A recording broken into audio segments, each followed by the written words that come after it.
Hello दोस्तों, स्वागत है आपका मेरे YouTube चैनल स्टोरी विद अंकित में। आज मैं आपको एक ऐसी डरावनी कहानी सुनाने जा रहा हूं जिसे सुनने के बाद शायद आप कभी रात में सुनसान रास्तों पर अकेले जाने की हिम्मत नहीं करेंगे। यह कहानी है एक ऐसे श्रापित गांव की जहां रात होते ही मौत घूमने लगती थी। कई साल पहले मध्य प्रदेश के एक छोटे से इलाके में देवगढ़ नाम का गाँव हुआ करता था। गाँव के चारों तरफ घना जंगल था और उस जंगल के बीच से एक पुराना रास्ता गुजरता था जिसे लोग मौत का रास्ता कहते थे। गांव के बुजुर्ग हमेशा कहते थे कि सूरज ढलने के बाद उस रास्ते पर जाने वाला कभी वापस नहीं आता। लेकिन शहर में रहने वाला विवेक इन सब बातों को अंधविश्वास समझता था। एक दिन उसे अपने दोस्त की शादी में शामिल होने देवगढ़ जाना पड़ा। शादी खत्म होने के बाद रात काफी हो चुकी थी और आखिरी बस भी निकल चुकी थी। गाँव वालों ने उसे रोकने की कोशिश की, लेकिन विवेक ने किसी की बात नहीं मानी। गांव के एक आदमी सुरेश ने उससे कहा कि अगर जल्दी शहर पहुंचना है तो जंगल वाले पुराने रास्ते से निकल जाओ, वह सीधा हाईवे तक पहुंचा देगा। तभी गांव के बूढ़े हरिराम ने डरते हुए कहा, बेटा उस रास्ते पर मत जाना, वहां आज भी श्राप भटकता है। लेकिन विवेक हंस पड़ा और बोला, बाबा मैं भूत प्रेत में विश्वास नहीं करता। इतना कहकर वह टॉर्च लेकर अकेला निकल पड़ा। रात बहुत काली थी, आसमान में बादल गरज रहे थे और ठंडी हवा पेड़ों की टहनियों को जोर जोर से हिला रही थी। जैसे जैसे विवेक आगे बढ़ रहा था वैसे वैसे जंगल का सन्नाटा और गहरा होता जा रहा था। अचानक उसे पीछे किसी के चलने की आवाज सुनाई दी। उसने तुरंत पीछे मुड़कर देखा, लेकिन वहां कोई नहीं था। उसने खुद को समझाया कि शायद उसका वहम होगा। कुछ दूर आगे बढ़ते ही उसे किसी औरत के रोने की आवाज सुनाई देने लगी। वह आवाज इतनी दर्दभरी थी कि विवेक के कदम अपने आप रुक गए। उसने टॉर्च की रोशनी आगे डाली तो सफेद कपड़ों में एक औरत दिखाई दी जिसके लंबे बाल उसके चेहरे को ढके हुए थे। विवेक ने डरते हुए पूछा, कौन हो तुम? तभी वह औरत धीरे धीरे उसकी तरफ बढ़ने लगी। जैसे ही उसने अपना चेहरा ऊपर उठाया, विवेक की चीख निकल गई क्योंकि उसका चेहरा खून से लथपथ था और उसकी आंखें गायब थीं। वह डरावनी आवाज में बोली, मुझे मेरे कातिल तक ले चलो। विवेक पीछे हटने लगा, तभी उसकी टॉर्च बंद हो गई और पूरा जंगल अंधेरे में डूब गया। अचानक किसी ने उसके कंधे पर बर्फ जैसी ठंडी उंगलियां रख दी। वह घबराकर पीछे पलटा, लेकिन वहां कोई नहीं था। तभी दूर एक विशाल पीपल का पेड़ दिखाई दिया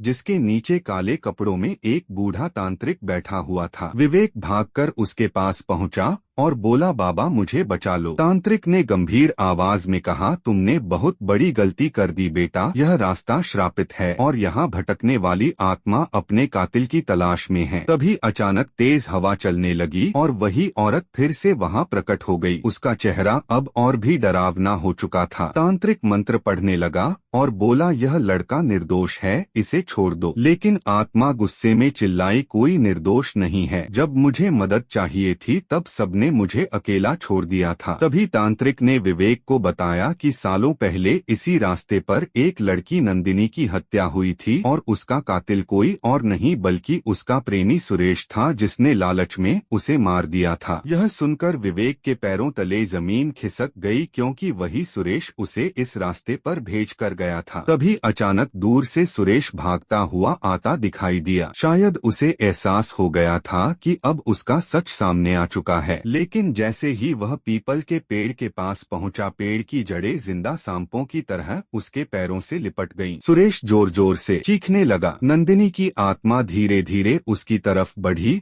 और अगले ही पल उसकी चीख पूरे जंगल में गूंज उठी। फिर अचानक सब शांत हो गया। आत्मा धीरे से बोली, जिसने धोखा दिया उसका यही अंजाम होता है, और फिर धुएं में बदलकर गायब हो गई। तांत्रिक विवेक को गांव तक छोड़ आया, लेकिन उस रात के बाद विवेक कभी पहले जैसा नहीं रहा। कई महीनों तक उसे रात में वही डरावना सपना आता रहा। फिर एक दिन उसे हरिराम बाबा का खत मिला जिसमें लिखा था कि गांव में फिर से अजीब घटनाएं शुरू हो गई हैं। लोग गायब हो रहे हैं और रात में चीखों की आवाजें सुनाई देती हैं। विवेक डरते हुए फिर से देवगढ़ पहुंचा। गांव पहले से भी ज्यादा सुनसान लग रहा था। हरिराम बाबा ने बताया कि इस बार सिर्फ नंदिनी की आत्मा नहीं बल्कि और भी आत्माएं जाग चुकी हैं। उसी रात विवेक एक गांव के एक आदमी रघु और उसी तांत्रिक के साथ फिर से उस रास्ते पर गया। चारों तरफ धुंध फैली हुई थी और पेड़ों के बीच अजीब परछाइयां घूम रही थीं। अचानक उन्हें एक लड़की दिखाई दी जो झूले पर बैठी थी। जैसे ही उसने सिर उठाया उनका खून जम गया क्योंकि उसका चेहरा आधा सड़ा हुआ था। वह डरावनी हंसी हंसते हुए बोली, तुम फिर लौट आए। तभी चारों तरफ से फुसफुसाहटें आने लगी, हमें मुक्त करो, हमें मुक्त करो। पेड़ों के पीछे से कई डरावनी आत्माएं निकलने लगीं, जिनकी आंखें काले गड्ढों जैसी थीं। रघु डर के मारे कांपने लगा। तभी एक आत्मा उसकी तरफ झपटी, लेकिन तांत्रिक ने तुरंत मंत्र पढ़कर जमीन पर सुरक्षा का घेरा बना दिया। आत्माएं उस घेरे के बाहर घूमती रहीं और भयानक आवाजें निकालती रहीं। अचानक नंदिनी हवा में उड़ती हुई तांत्रिक की तरफ झपटी और बोली, अगर मैं नहीं जी सकी तो कोई नहीं बचेगा। तभी तांत्रिक ने जोर से मंत्र पढ़ा और अपने त्रिशूल को जमीन में गाड़ दिया। अगले ही पल तेज बिजली चमकी और पूरा जंगल हिल उठा। एक भयंकर चीख के साथ सारी आत्माएं धुएं में बदलने लगीं, लेकिन पीपल के पेड़ के तने पर एक गहरा काला निशान बन गया, जैसे वहां अब भी कोई शक्ति कैद हो। उस रात के बाद गांव में कुछ समय तक शांति रही, लेकिन कहानी यहीं खत्म नहीं हुई। हेलो दोस्तों, स्वागत है आपका मेरे यूट्यूब चैनल स्टोरी विद अंकित में। पिछली कहानी में आपने सुना था कि कैसे देवगढ़ गांव का श्राप आज भी लोगों का पीछा नहीं छोड़ रहा था और उस गांव में जाने वाला हर इंसान किसी न किसी डरावनी ताकत का शिकार हो जाता था। लेकिन असली खौफ तो अभी शुरू हुआ था, क्योंकि रोहन उस गांव से तो बचकर निकल आया था, लेकिन वह अपने साथ कुछ ऐसा ले आया था जिसकी वजह से उसकी जिंदगी हमेशा के लिए बदलने वाली थी। शहर लौटने के बाद पहले कुछ दिन सब सामान्य रहा,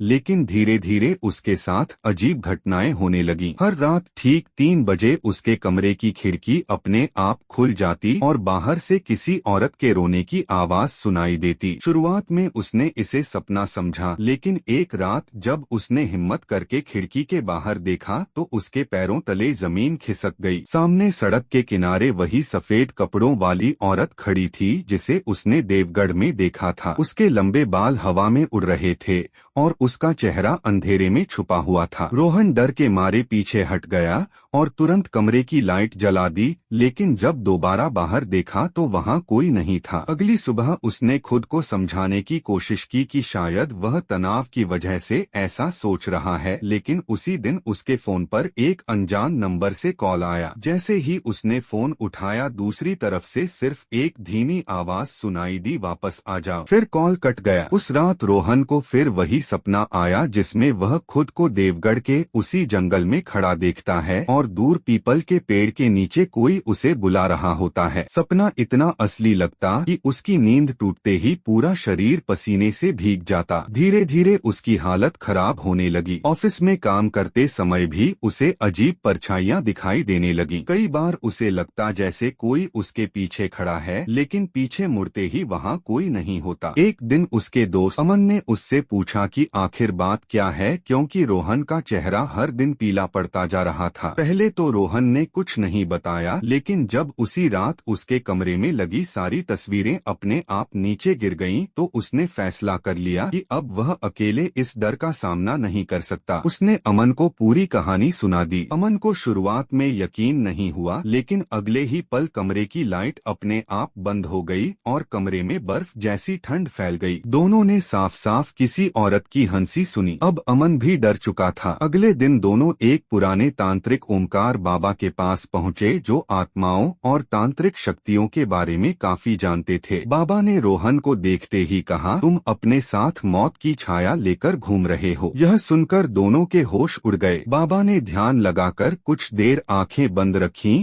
और फिर बोले, तुम जिस गांव से लौटे हो वहां की आत्माएं तुम्हारे पीछे आ चुकी हैं। उनमें से एक आत्मा तुम्हें अपने साथ ले जाना चाहती है। रोहन घबराकर बोला, लेकिन क्यों बाबा, मैंने उसका क्या बिगाड़ा है? बाबा ने गंभीर आवाज में कहा, क्योंकि तुमने उस श्रापित गांव की सीमा पार की थी और वहां की आत्माएं अब तुम्हें अपना हिस्सा मान चुकी हैं। अगर जल्द कुछ नहीं किया गया तो अगली अमावस्या की रात तुम्हारी मौत तय है। यह सुनकर रोहन के हाथ कांपने लगे। बाबा ने उन्हें एक पुराना ताबीज दिया और कहा, इसे हमेशा अपने गले में पहनकर रखना और चाहे कुछ भी हो अमावस्या की रात अकेले मत रहना। अगले कुछ दिन तक सब ठीक रहा, लेकिन अमावस्या नजदीक आते ही घटनाएं और भयानक होने लगी। रात को रोहन के कमरे की दीवारों पर खून जैसे निशान दिखाई देने लगे। कई बार उसे अपने कानों में धीमी फुसफुसाहट सुनाई देती जिसमें कोई बार बार उसका नाम लेता। एक रात उसने सपना देखा कि वह एक पुराने कुएं के पास खड़ा है और कुएं के अंदर से कई हाथ बाहर निकलकर उसे पकड़ने की कोशिश कर रहे हैं। अचानक उन्हीं हाथों में से एक हाथ ने उसका पैर पकड़ लिया और वह चीखते हुए नींद से जाग गया। लेकिन इस बार सपना सिर्फ सपना नहीं था, क्योंकि उसके पैर पर सच में उंगलियों के गहरे निशान बने हुए थे। अब रोहन पूरी तरह टूट चुका था। अमावस्या की रात आने में सिर्फ एक दिन बचा था। ओमकार बाबा ने उन्हें अपने आश्रम में बुलाया ताकि वहां सुरक्षा के बीच पूजा की जा सके। रात के करीब 12 बजे बाबा ने हवन शुरू किया। चारों तरफ मंत्रों की आवाज गूंज रही थी। तभी अचानक तेज हवा चलने लगी और आश्रम की सारी खिड़कियां अपने आप खुल गईं। हवन की आग एकदम से बुझ गई और कमरे में अंधेरा फैल गया। अगले ही पल बाहर से किसी औरत की जोरदार चीख सुनाई दी। अमन डर के मारे कांपने लगा, जबकि रोहन का शरीर बर्फ जैसा ठंडा हो चुका था। तभी आश्रम के दरवाजे पर किसी ने जोर जोर से दस्तक देनी शुरू कर दी। बाबा ने चिल्लाकर कहा, कोई भी दरवाजा नहीं खुलेगा। लेकिन दस्तक लगातार तेज होती गई। अचानक दरवाजा अपने आप खुल गया और सामने वही सफेद कपड़ों वाली औरत खड़ी थी। इस बार उसका चेहरा पूरी तरह दिखाई दे रहा था। उसकी आंखों की जगह सिर्फ काले गड्ढे थे और मुंह से खून बह रहा था। वह डरावनी आवाज में बोली, रोहन, अब तुम्हें मेरे साथ चलना होगा। तभी ओमकार बाबा ने मंत्र पढ़ते हुए ताबीज हवा में उठाया। कमरे में तेज रोशनी फैल गई और आत्मा पीछे हटने लगी। लेकिन अगले ही पल कई दूसरी परछाइयां भी वहां प्रकट हो गईं। पूरा आश्रम डरावनी चीखों से गूंज उठा। बाबा समझ गए कि यह सिर्फ एक आत्मा नहीं बल्कि पूरा श्राप जाग चुका है। उन्होंने रोहन और अमन को अपने पीछे रहने को कहा और जोर जोर से मंत्र पढ़ने लगे। अचानक जमीन हिलने लगी और आश्रम की दीवारों में दरारें पड़ने लगी। बाहर आसमान में बिजली चमक रही थी और ऐसा लग रहा था जैसे पूरी दुनिया खत्म होने वाली हो। तभी सफेद कपड़ों वाली आत्मा जोर से चीखी और हवा में उड़ते हुए सीधे रोहन की तरफ बढ़ी। वह इतनी तेजी से उसकी तरफ आई कि रोहन कुछ समझ ही नहीं पाया।